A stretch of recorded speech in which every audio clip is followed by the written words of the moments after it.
This is Valley News Live at 9 on Fargo CW. You can't help somebody and put yourself, in a hole. Lonely people looking for love are swindled more often than you think. In North Dakota alone, nearly $300,000 were stolen last year through romance scams, according to the FBI. But that's just the amount of money being reported. Since the crime is so personal, people often don't tell a soul. Valley News Team's crime and safety reporter Nicole Johnson shows us those with a broken heart and a broken bank account. They say love makes you do crazy things. It's just stupid. I'll never do it again. Everyone has that embarrassing story, but there are tales some won't even tell. Ones like this single dad keeps a secret. You never picture yourself alone forever. So embarrassing, he doesn't want you knowing who he is. Just kind of got lonely and thought, I'll try a dating site. Since it seems to be the norm these days, he hopped online, met a woman, felt a spark, and got in too deep.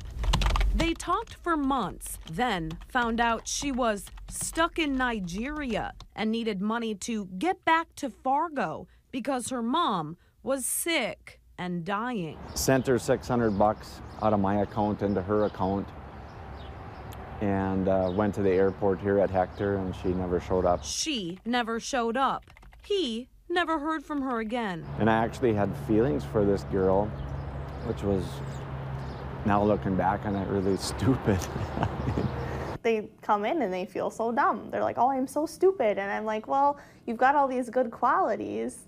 It's not it's not a negative thing to want to help people. It's not a negative thing to care about people. But you just have to remember that you're your own best advocate, and you kind of have to look out for yourself too. It's not just older people falling for these romance scams. We're told it even happens on Tinder or in person across all types of people. The only thing they have in common is that they're lonely. I don't like being single at this point in my life. You might call this woman, who doesn't want her face shown on TV, a vigilante. I hate that I'm having to be put into that situation, to be honest. After a divorce, she began responding to personal ads on Craigslist, saying online seems to be the only way to date anymore. I think that's a fake one.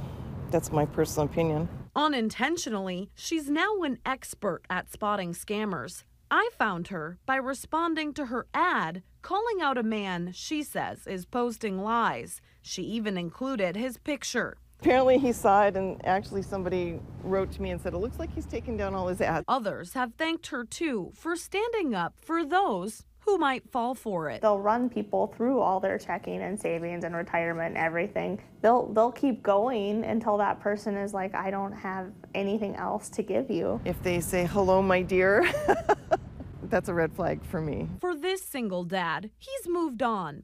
Thankful he only lost a fraction of what some people get taken for. Gosh, I just feel bad for him. Searching for love. You say, this is who I am.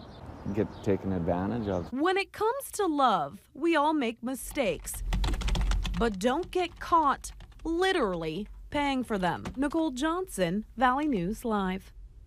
Out of all the internet crimes the FBI keeps track of, romance scams came in second as far as money being lost in North Dakota. The top scam is non-delivery and non-payment, meaning the seller or buyer didn't uphold their end of the transaction. Coming up after weather, more questions